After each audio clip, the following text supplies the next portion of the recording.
This is the 217 Recovery Podcast with Corey Winfield. Stuff went numb that shouldn't go numb, you know what I'm saying? I was like, what is going on? No, I don't. No, you don't. And co-host Marney Winfield. It was kind of an awkward thing. He's like, would you guys want to come along? Can you get away to come to the island? I'm like, yeah, we just got back from there. It is the 28th of March, 2023. My name is Corey Winfield. My name is Marney Winfield. Welcome to 217 Recovery Podcast. Now, the last episode I was talking about how Vistaprint made it good. Mm-hmm. You know, they messed up some mouse pads and they made it good without me making a big scene. It was great. And then I started talking about how Subsplash, like somehow the episode before with your birthday one, mm-hmm. Happy Saint Birthday, that episode didn't upload to the app. And I said, I'm going to let Subsplash know.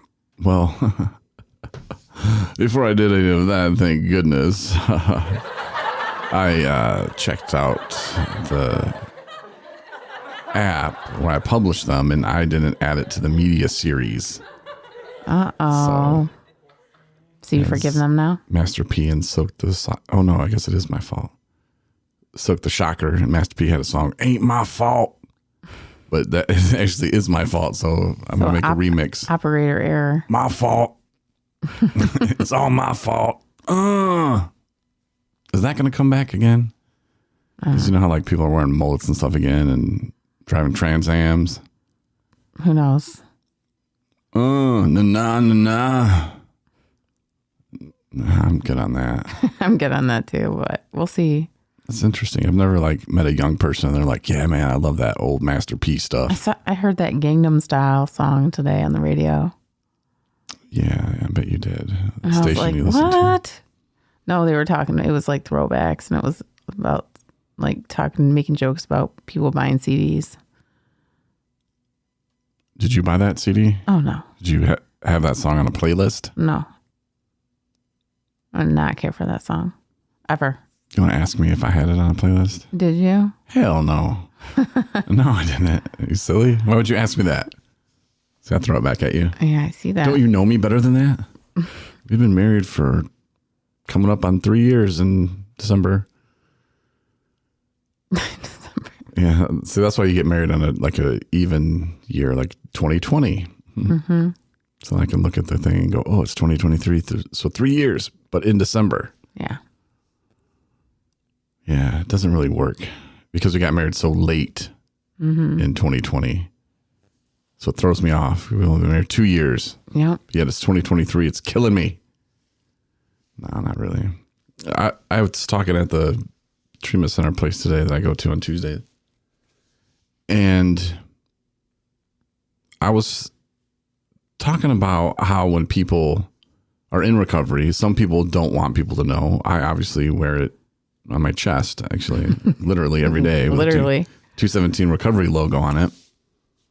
But some people don't like to tell people they're in recovery. Mm-hmm. And I guess that's fine. Can't really judge people for what they do. As long as they're sober and they're in recovery, cool.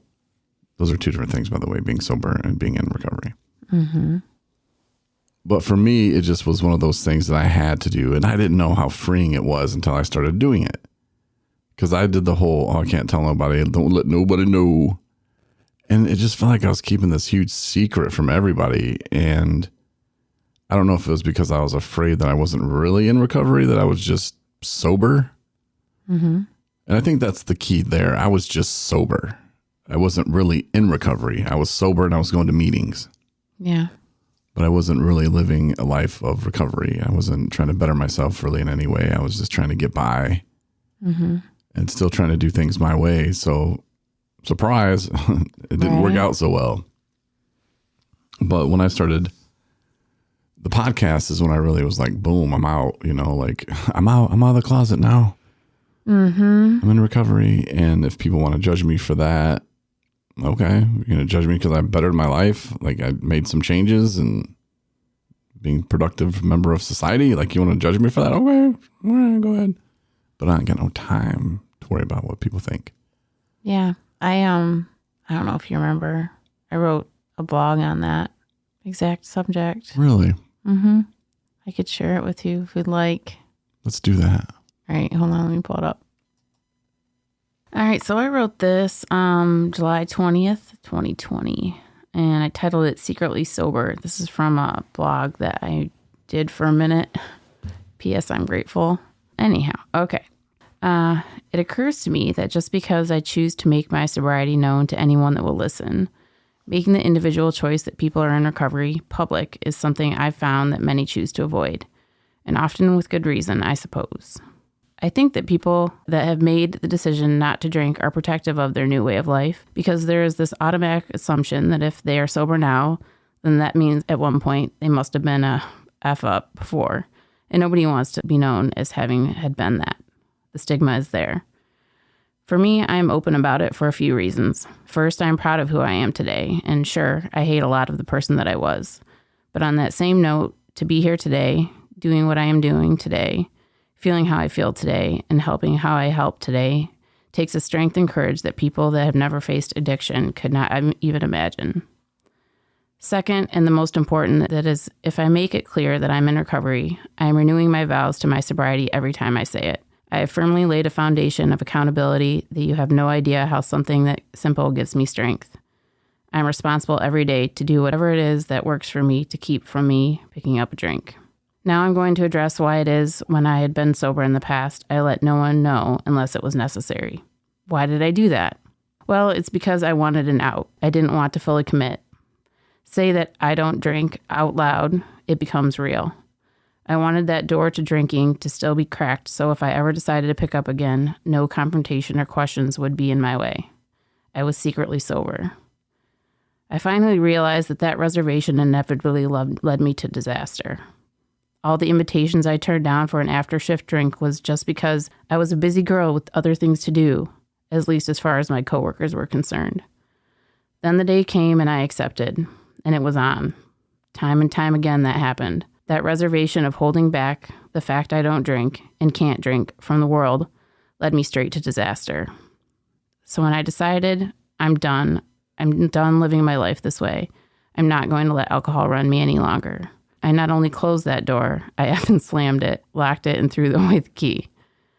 I did that by owning my addiction and problem. I identify with being an alcoholic because I am one, but I'm more me today than I've ever been before. In my experience, people aren't particularly that interested in who you were before, really. They care about who you are today. So I choose to own my efforts and accomplishments and continue to shine every day, living my life as, yep, I'm going to say it out loud, a person in recovery. No secrets here. Marney. P.S. I'm grateful. Oh, that was really good. Thanks. It made a lot of sense. Thank you. Looking at it now, too, when I hear people say, well, I don't want people to know because then they won't give me a job or they won't let me. Is it? Because you can't control whether that person gives you a job or not. Right. And say you're working for an employer who doesn't like people in recovery. Well, guess what? They're going to find out one day, or it's going to be uncomfortable and awkward the whole time you work there. So why would you want to work there? Mm-hmm. Because you changed your life for the better. They don't like you. Okay. I can see you later, buddy. Right. You know, and I think part of it is, though, you're right. You know, it's the keeping that door open just a little bit. Because the more people that know that, hey, you got a problem, you can't be drinking, that's one person that might one day say, no, we can't be drinking with you. Yeah.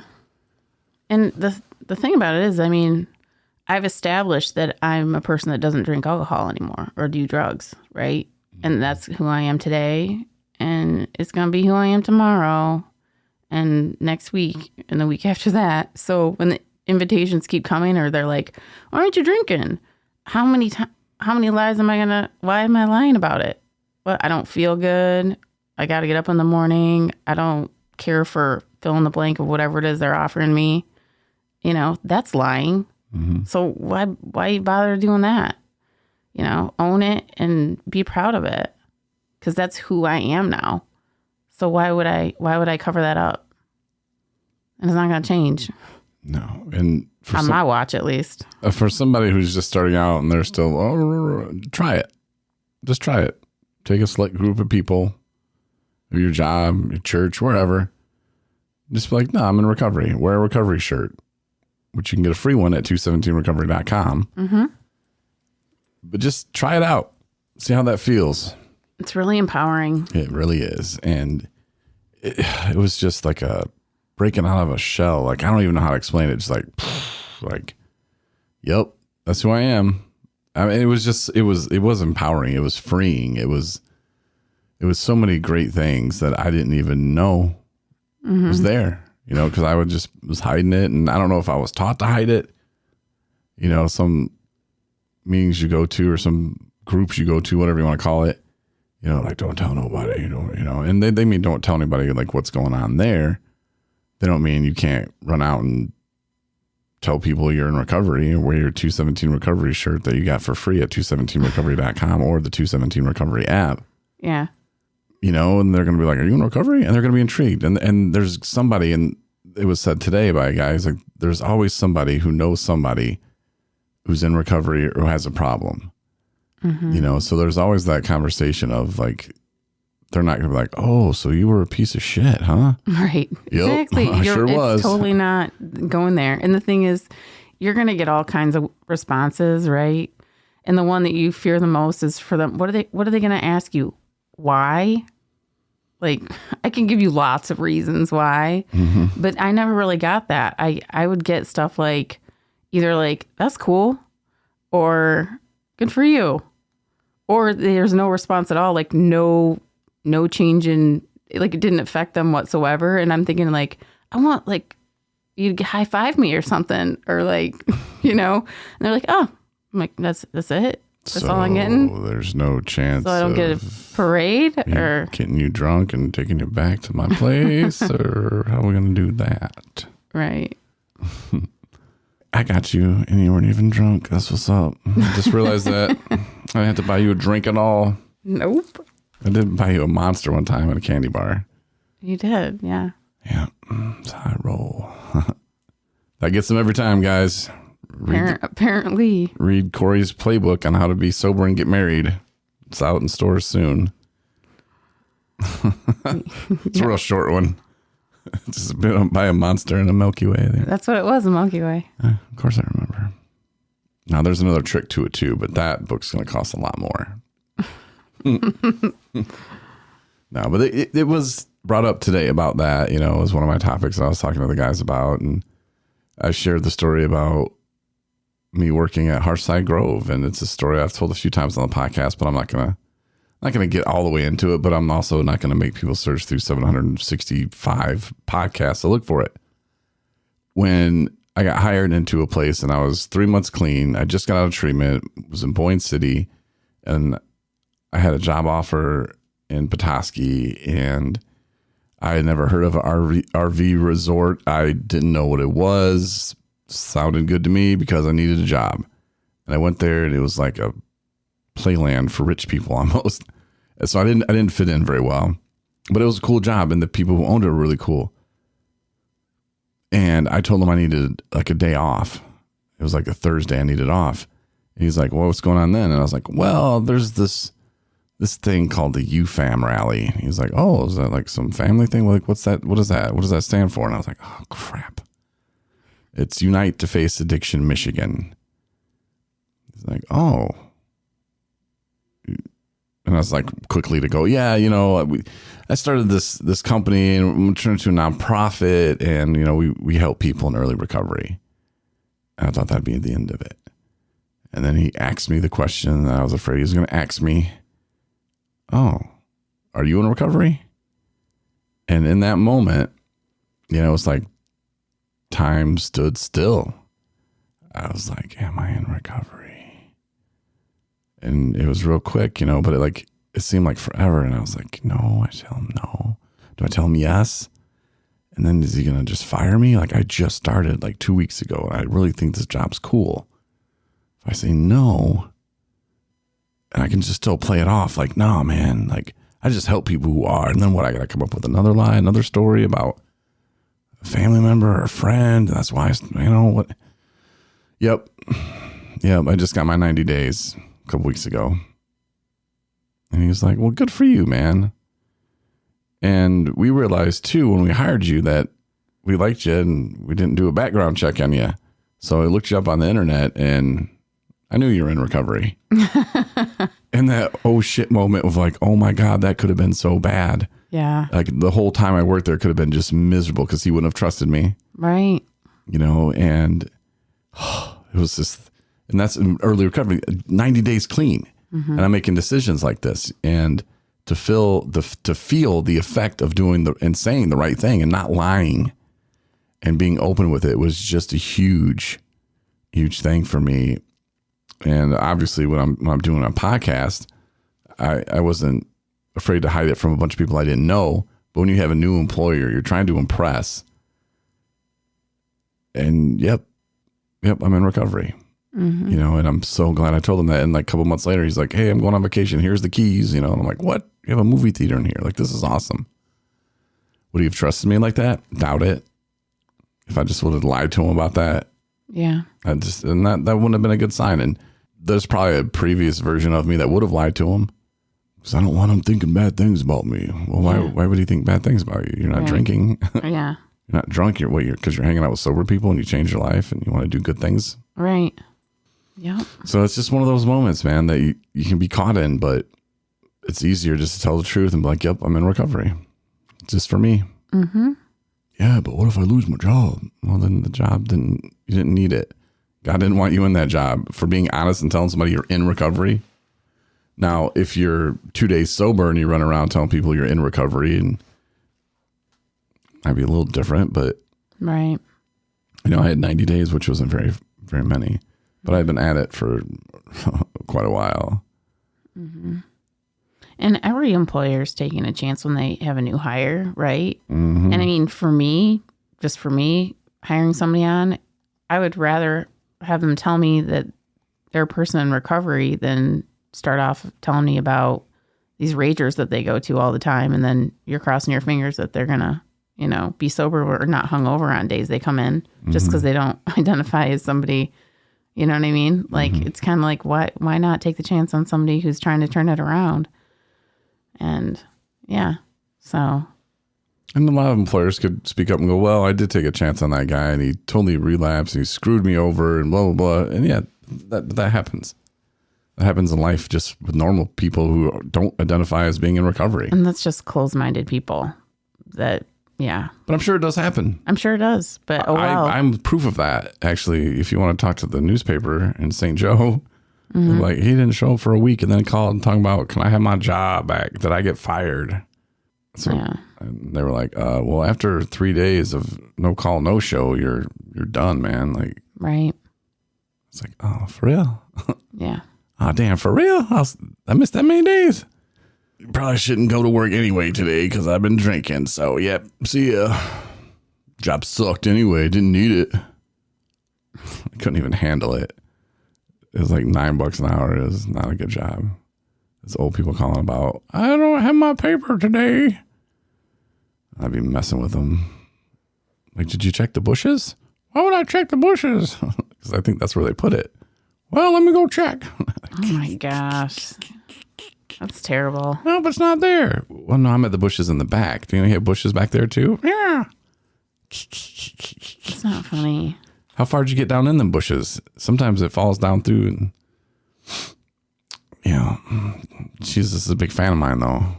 He's changed my ways. That's the old me. I'm not proud of that, honey. Good, because you're laughing pretty hard. I'm not laughing pretty hard. It's a trombone. That's what you're hearing. You think it's laughter. Hey, you know, we all have our stories. Ain't hurt nobody. No, I know. That's good. And sometimes maybe they found other things. I don't remember. But I couldn't even keep that job.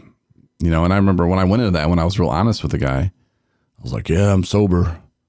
You know, I'm an alcoholic. I was still using that kind of terminology. He's like, oh, okay. And of course, if you're in an interview and you're like, yep, I'm an alcoholic. Like that's gonna fire off some alarms, you know. Whoa, what are you talking about? Yep, I'm an alcoholic. That's when you need to rethink your messaging. So you drink a lot? Nope, I haven't drank in 2 weeks. Okay, like, okay. But when you say you're in recovery, and yep, I'm on it again, and I'm going to meetings, and I've been sober for 2 weeks. I feel great. Hire me. Okay. I got the job. Wah, wah, wah. But if you're in there like, I'm going to call it. So I'm sure that guy was like, but they still hired me because I guess they really desperately needed people. Mm-hmm. Yeah. And that's the thing too, like what jobs you do take. Because that job, I had no business even working there. No, you didn't want that job. No. And some people, it'll crack me up too when they're being treatment and getting out like, man, I just need to get out of here and get a job, make some money. And I've talked about that a million times on this podcast. Just get out, man. Get a job. I'm going to get this job, make it like $22 an hour, man. I'm gonna do good, man, once I get that job, man. And they get the job and they get a couple paychecks and they're doing okay. And they're going to a couple meetings a week. And then they just go to one meeting a week and they don't need that stupid stuff. They got their paycheck now. And they paid an electric bill, put gas in their own car, pay back their mom a couple dollars. And then guess what?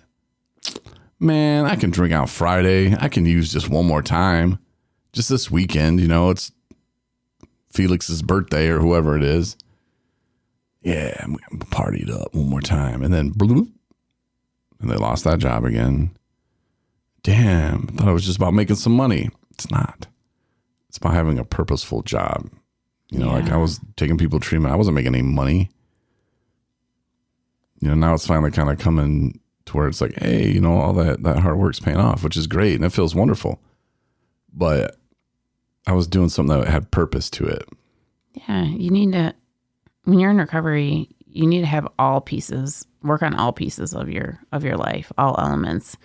And I mean, if I had a job, think about how many hours people like your professional job, right? You work, let's just say 40 hours a week, you work normal. That's like most of the portion of your awake time of 5 days a week that you're hating, that you're miserable at, that you're not fulfilled. I mean, who walks away? And then when you leave there, all you're doing is looking like counting down the hours so you have to go back and, being like pissy about it. Of course I was going to drink. Nothing made sense. Like I was committing the majority of my waking moments of my life to something that I did not like. That is not going to keep me sober. Were you bartending at one point?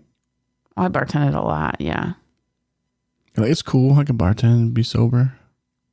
Yeah, no, you can't. No, but I'm different, man. I don't even like alcohol. I don't think I ever was sober when I bartended. I never claimed to be sober. But when you were waitressing, I was waitressing and I was sober, yeah. Did you sometimes wish somebody would piss you off so you could use that as an excuse, or? No, I never did that. I was the type that was like, well, relapsed again, right? It's like I don't think I ever really tried to pin it on anything because it was just had been so long of me trying and then not being able to do it. And yeah, I remember one time I had been sober for, I don't know, a couple months. And then I went and I stayed at my stepmom's house. Well, I guess ex-stepmom, I don't know what you call it. My dad and her had separated. And then I went out with her and he picked me up the next day and he's like, Marno, you smell like alcohol. I was like, that's probably because I drank, Dad. It was just, I was mad at myself and I was pissed and I wasn't feeling well. And, and I just thrown away 2 months of sobriety and it was here we go again. But I mean, I had so many dips and I would stay sober for 4 days and then 2 weeks and then 4 months and then a year. And it was just all over the place. It was all over the place. And that's when I went back and I was to my last rehab and I was like, this is ridiculous. I need to change my life for me. 100%. That's what I'm doing. That's what I need to do. None of this. I'm done with this game that I'm playing with myself. It takes what it takes, though. Mm-hmm. Some people would say that it's a scary point in life, But for me, when I was in jail and I was praying, I swear I felt relief. Like that's when I started to feel the relief when I prayed that it'd be the last drink that I ever take. That was like the first freeing relief moment. Did you believe yourself when you said it? Jesus is a big fan of mine. I believe in him. And I was just kicking myself though. Like, why didn't I pray that earlier? It was always like, God, get me out of this. God, just, let me get through this. And I promise I'm never drinking again. But that was the first time I'd ever actually prayed, God, please let that be the last drink I ever take. Mm-hmm. Sometimes it's how you pray. What are you asking for? Get me out of this? Okay, Corey, I'll get you out of it. Like, what does that even mean? But when I said that, I meant it. Mm-hmm. I really wanted him to grant me that. And that's what I was praying for it. It's like when I was like, God, please grant me a beautiful wife with long, dark hair and who completes me and who's my soulmate. Like, let me find her, Lord. And it's like, okay. So, and then you come along. I was like, all right. She's a big fan, I'm telling you. So her right hair wasn't very long when I first met you. Mm-hmm. Not really. Mm-hmm. In my mind, it was. So it wasn't. I can show you pictures. Okay, it wasn't short. It was pretty. Yeah, it was pretty short. No. Yeah, because I cut it while I was there too. It's my story. I'm telling it how I want to. All right. Sorry, I stole your thunder on that okay. I forgive you. Okay. All right. But I want to wrap up the podcast now, though, because we've talked a little bit about some stuff. And I just want to do a podcast because we're kind of getting out of the habit of doing them on Tuesdays, Thursdays, and Saturdays. And it's cool to kind of talk with you about recovery stuff. Yeah. Not going to lie. For sure. So thank you for joining me. Absolutely. All right. We'll talk to you maybe on Thursday. Maybe on Thursday. I'm going to attempt to be better at this. All right. Have a good night, everybody. Thanks for listening to the 217 Recovery Podcast. Win a bunch of free shit from 217 Recovery. Go to the app or the website, 217recovery.com.